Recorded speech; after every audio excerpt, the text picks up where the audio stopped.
The first time they called her Shameful, Savannah Mae Callahan was standing in the middle of Red Hollow's main street with a sack of feed balanced against her hip.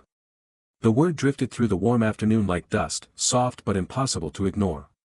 She did not turn her head. At 22, she had already buried a husband, sold a wedding ring to pay winter taxes, and learned that grief in a small town was less a wound and more a spectacle. She shifted the weight of the sack, lifted her chin, and walked on as though the whisper were no more than wind. Red Hollow was the kind of frontier town that remembered everything and forgave nothing. Boardwalk planks creaked beneath boots, screen doors snapped shut with judgmental finality. Women paused mid-conversation when Savannah passed, their eyes tracing the line of her spine as if searching for evidence of wrongdoing stitched into her dress. Men removed their hats out of habit but studied her with complicated expressions, pity tangled with curiosity. 6 months of marriage had made her a wife. 6 months of widowhood had made her a rumor. Her late husband's plot lay just beyond town, a stubborn stretch of prairie that refused to be coaxed into easy obedience. Savannah worked it alone. She rose before dawn, hands already calloused, and mended fence posts with steady precision. She knew the weight of a hammer, the temper of a mule, the way the sky shifted color before a storm. When the wind snapped her skirts against her legs, she planted her boots deeper into the soil and refused to be moved. If shame was what they wished to see, she would give them nothing but competence. Across the valley sprawled the Maddox Ranch, grand in acreage and weary in spirit. Colt Maddox, 25 and prematurely burdened, rode its perimeter each morning with a ledger of debts pressing heavier than his saddle. Cattle fever had torn through his herd the previous season, leaving him with empty corrals and a bank note that glinted sharper than barbed wire. Wealth clung to his name, but struggled to find his days. He had inherited land, not ease. From horseback, Colt sometimes caught sight of Savannah's small field, one determined figure against miles of open earth. He noticed how she never rushed, how she inspected each fence line as though defending a kingdom. He admired the absence of complaint in her posture. In town, he heard the same whispers as everyone else. He also saw how she refused to shrink beneath them. The Maddox house stood like a fortress above the ranch, and within its walls lived expectations more suffocating than drought. Aunt Beatrice presided over the parlor with a smile thin as piano wire, reminding Colt daily that alliances, not affections, secured legacies. Cousin Jeremiah lingered at his shoulder, ambitious and restless, speaking often of opportunity and the advantages of marrying the banker's polished daughter. Uncle Gideon calculated everything in acres and advantage. To them, Savannah Callahan was an inconvenience, poor, independent, and dangerously admired. The first open clash came on a Sunday evening at the church hall, where townsfolk gathered to debate a proposed grain tax that would press hardest upon small farmers. Savannah rose from the back pew without waiting for permission. Candlelight caught the copper in her hair as she spoke, voice steady and clear, outlining how the levy would crush families already balancing on the edge of survival. She did not plead. She argued. Each word carried the authority of someone who knew precisely how much a bushel weighed. Murmurs rippled through the room. Some faces hardened, others shifted with reluctant respect. Colt felt something settle in his chest, not infatuation, not yet, but recognition. Here was a woman who stood her ground in a hall full of skeptics.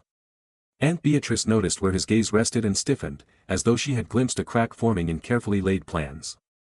When the meeting ended, Savannah stepped outside into a twilight washed in violet and ash. Her wagon wheel, worn thin, gave way with a splintering crack. The cart tilted, grain spilling like golden rain onto the dirt. For a breath, the watching townsfolk hesitated, suspended between amusement and assistance. Colt crossed the street before he could reconsider. Without flourish, he set his shoulder against the axle and steadied the wagon while she gathered the scattered grain with swift, economical movements. Up close, he saw the fatigue beneath her composure and the spark that refused to dim. She met his eyes without gratitude or embarrassment. "I can manage," she said quietly. "I know," he replied, voice just as even. "But you shouldn't have to manage alone." It was not a declaration, merely an observation, yet it hung between them with unexpected weight. Around them, whispers rekindled, sharper now, flavored with certainty. Savannah felt the shift immediately, the town rearranging its suspicions, stitching new patterns from. She straightened, dust clinging to her palms, and offered him a nod that was neither invitation nor dismissal. Colt released the wagon but did not step back as far as propriety demanded. On the boardwalk, Aunt Beatrice watched from the shadows, calculating. By morning, Red Hollow would have a new story to savor. And this time, it would not be about a widow standing alone against the wind. It would be about who dared to stand beside her. By sunrise, Red Hollow had sharpened its curiosity into accusation. The glances that followed Savannah along the boardwalk were no longer speculative, they were certain, almost triumphant. Rumor had ripened overnight. She had trapped her late husband for land, they said. She was circling Colt Maddox for the same reason. The story shifted with each retelling, but its purpose remained constant, to reduce her courage to calculation. Inside the Maddox house, Aunt Beatrice moved like a general arranging troops. Her voice carried through the dining room in crisp, measured tones, suggesting that Colt's public assistance to Savannah had already damaged the family's standing.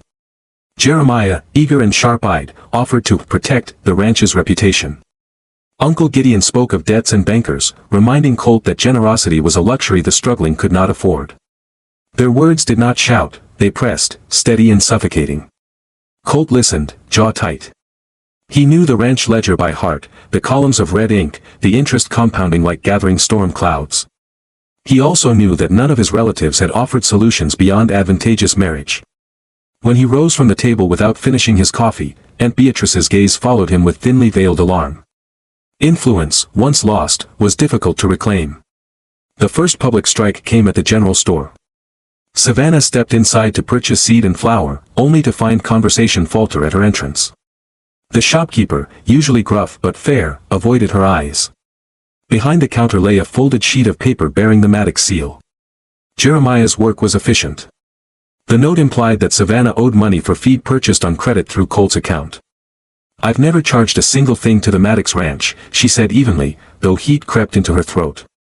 The shopkeeper shifted uneasily. "I've been advised to deny further supplies until the matter's cleared." A ripple of satisfaction passed through the watching women. Savannah felt humiliation prickle beneath her skin, yet she refused to let it bloom. She placed exact coins on the counter for what little she could still buy and lifted her chin. "Then clear it properly," she replied. Not in whispers. Colt entered as she turned to leave.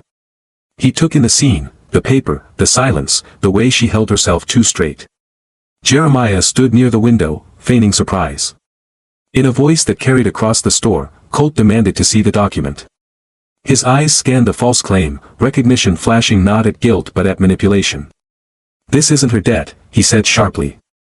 "And no one denies her supplies on my authority." The declaration cracked the room's tension, but it also hardened the lines of opposition. By defending her publicly, Colt had chosen a side more clearly than before. Outside, Savannah faced him beneath the merciless sun. "You shouldn't stake your name on me," she said. "Your family is already sharpening knives." "My name is already at stake," he replied. "They're using it to wound you." That evening, he rode to the river where she often watered her mule. The sky bled crimson into the horizon, and for once the world felt briefly quiet. She admitted, without self-pity, that exhaustion had begun to settle into her bones. Fighting alone required more strength than she had anticipated. Colt confessed the ranch's precarious state, the loans, the pressure to secure a wealthy bride. Instead of sympathy, she offered strategy. She spoke of rotating grazing fields, of selling weaker stock early to stabilize cash flow, of reducing dependency on borrowed feed. He listened not as a suitor but as a man presented with clarity. In her suggestions, he glimpsed survival that did not depend on surrender. For the first time, partnership flickered between them, dangerous not for its romance but for its potential. The climax arrived at the next town council meeting. Jeremiah stepped forward with theatrical solemnity, producing a revised document bearing forged signatures that appeared to tie Savannah directly to Maddox land negotiations. Gasps surged through the hall. The implication was devastating. She had manipulated Colt, schemed for his ranch, and hidden it beneath feigned virtue. All eyes turned to Colt. To deny her would protect his reputation. To defend her would confirm every whisper. Savannah stood alone before the assembly, spine unbent, ready to absorb the blow in silence rather than beg for mercy. Colt felt the weight of inheritance, debt, and expectation pressing upon him like a vice. Then he stepped forward, took the forged paper from Jeremiah's hand, and held it high for the room to see. "This," he said, voice ringing against the wooden rafters, "is a lie." He did not yet tear it. He did not yet reveal his next move. But in claiming the truth publicly, he shifted the balance of power. The room trembled with anticipation, and Savannah realized that whatever happened next would not merely define her reputation, it would redefine the Maddox legacy itself. Silence thickened inside the council hall after Colt's declaration, pressing against the wooden rafters like a storm waiting to break. Jeremiah's confident smile faltered, though he masked it quickly with indignation. Aunt Beatrice sat rigid in the front pew, gloved hands clasped so tightly the knuckles blanched. Savannah did not move. She understood that truth alone rarely triumphed without sacrifice. Colt lowered the forged documents slowly, letting the murmurs swell before cutting through them. "If there are accusations," he said evenly, "they'll be answered properly." His gaze shifted to Jeremiah. A stunned hush followed. Savannah's breath caught, though she kept her posture unbroken. "I intend to marry Savannah May Callahan," he declared. "Not in secrecy, not in apology, but before this entire town." The words detonated through Red Hollow's fragile hierarchy. Aunt Beatrice protested sharply, warning him of disinheritance. The banker murmured about contracts. Yet Colt pressed on, revealing that he had already renegotiated portions of his debt using new grazing strategies Savannah had proposed. The ranch was stabilizing. He was not choosing love over survival, he was choosing partnership as survival. Jeremiah's fury spilled over. In desperation, he admitted to altering the document for the ranch's protection. The confession, once uttered, could not be reclaimed. Whispers turned against him, sharp as prairie thorns. The old sheriff, who had listened from the back with weathered patience, stepped forward. "Seems to me," he drawled, "that if a man's set on marrying and a woman's set on standing beside him, we might as well witness it proper." Word spread faster than wildfire. By late afternoon, the town square filled with restless anticipation. Savannah changed into a simple cream prairie dress, unadorned yet luminous against her sun-kissed skin. She wore no jewels beyond a modest ribbon at her throat. She would not decorate herself for approval. Colt waited near the courthouse steps, dust still clinging to his boots, hat held firmly against his chest. When Savannah approached, she did not lower her gaze.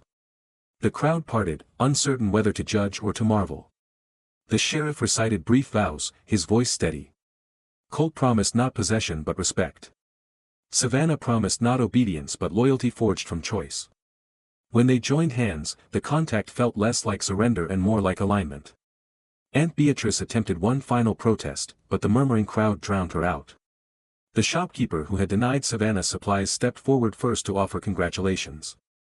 Others followed, some sheepish, some sincere. The shift was subtle yet undeniable. Reputation, once weaponized, had transformed into witness. When Colt kissed her, it was not theatrical. It was certain. The prairie wind lifted Savannah's skirt hem and carried away the last fragments of accusation. As twilight settled over Red Hollow, husband and wife stood side by side, not rescued and rescuer, but equals who had chosen defiance over fear. Behind them, the Maddox ranch waited, not as a burden inherited, but as a future rebuilt together. And for the first time since her widowhood began, no one dared to call her shameful.